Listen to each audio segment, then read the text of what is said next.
Now your forecast first on the 4 on 5. All right, a very good afternoon on this Tuesday. Sunny skies here on the northern Gulf Coast. That's the view from Dolphin Island Sea Lab.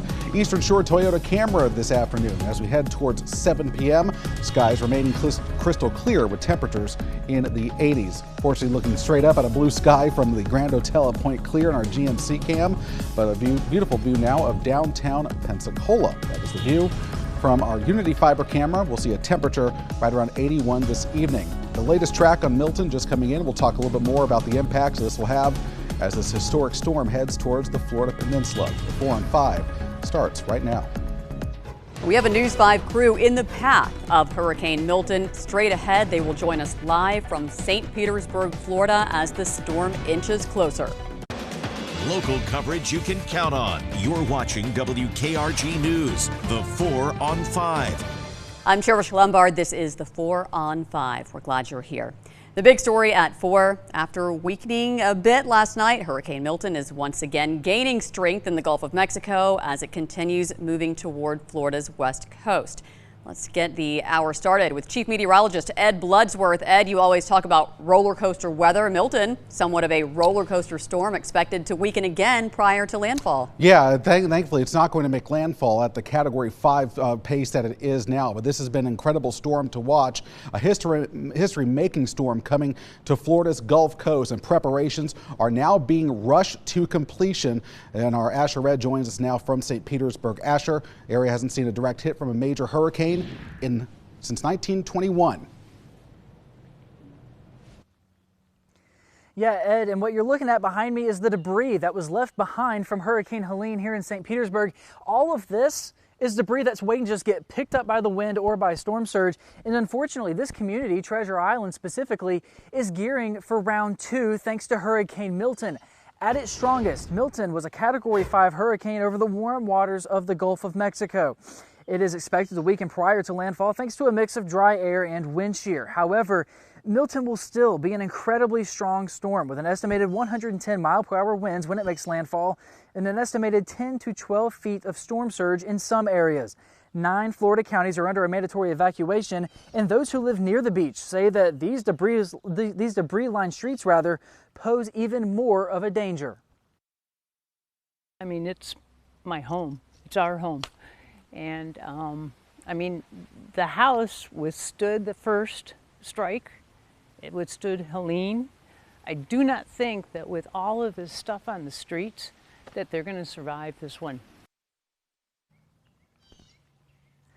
Milton is expected to remain a hurricane across all of Florida, and we could start to see those tropical storm winds roll in as early as tomorrow morning. Back to you.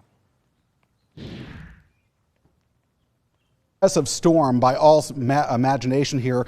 Now the latest stats just coming down. This is now a Category 5 hurricane once again. It's completed this eye wall replacement cycle, and so now we can see that larger eye compared to what we had yesterday on the visible satellite imagery. The movement is to the east and northeast now at 6 miles per hour, so it has started to make this northerly turn that was forecast.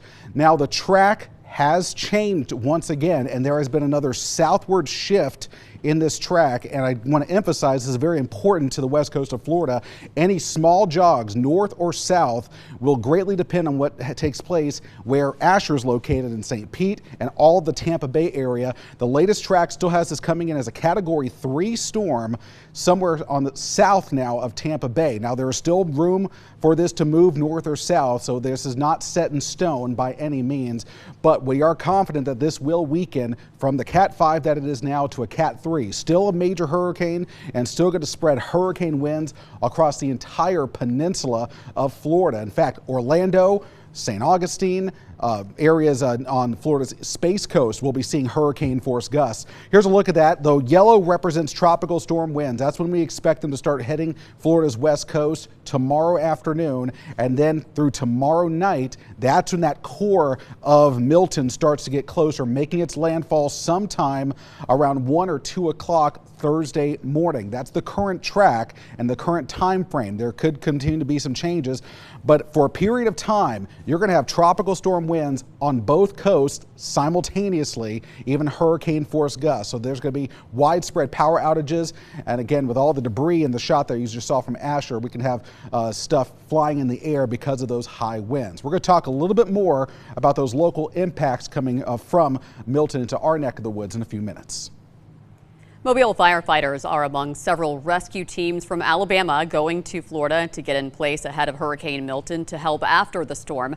WKRG News 5's Catherine Brook is live at the city's administrative complex off Museum Drive. Catherine, a lot of our firefighters met up there today before heading to the same area where Milton is also headed. Yeah, Cherish, more than 6 firefighters and other search and rescue members are on their way to Live Oak, Florida, between Tallahassee and Jacksonville. Teams from across the state lined up for the departure. Joining Mobile Fire Rescue are personnel from Saraland, Fort Payne, Guntersville, Madison, and Marshall. Mobile Fire Rescue Captain Barry Glisson says his team trains for moments like this. Most recently, the team helped with Hurricane Helene aftermath in North Carolina. Everybody is very anxious to get down there and provide the help, and glad to be able to support the state of Florida and their residents from Alabama here. The teams are prepared to perform water rescue missions and wide area searches. They'll be staging in Live Oak, but will be sent wherever they're needed. The teams will be in Florida for the next 10 days. Reporting live in Mobile, Catherine Brook, WKRG News 5.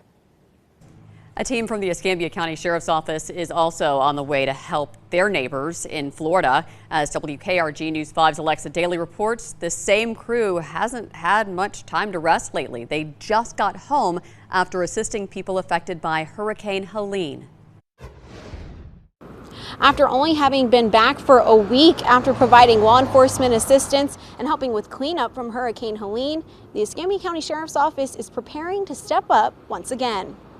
Sheriff Chip Simmons says the hurricane response team is prepared and ready to help communities that will be affected by Hurricane Milton. The team is made up of employees who have volunteered to respond to disaster areas. They'll be assisting residents and helping clear trees and debris blocking roadways that could prevent first responders and citizens from getting help they may need.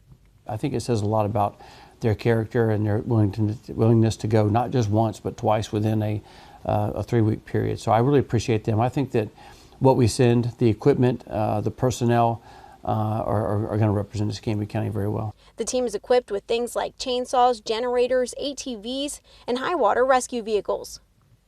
The Sheriff's Office says they'll be prepared to spend up to 2 weeks in impacted areas. In Escambia County, Alexa Daly, WKRG News 5. A lot of Hurricane Milton evacuees are stopping here on our stretch of the Gulf Coast. The Pensacola Bay Center is now open as of 4 o'clock as a shelter for those being forced to leave their homes and everything they own behind to get away from the storm. Now, sadly, pets are sometimes left behind in the event of a major storm because they aren't welcome at all shelters, but pets are welcome at the Pensacola Bay Center shelter, thanks to help from the Escambia County Department of Animal Welfare. Now, if you are able to volunteer at the shelter, contact the Northwest Florida chapter of the American Red Cross. You can also help by making a donation to the American Red Cross. Use your phone to scan that QR code on your screen. And Thursday, be sure to join us for our WKRG Hurricane Relief Telethon. You can make a donation then as you watch stories about hurricane recovery efforts in our newscasts.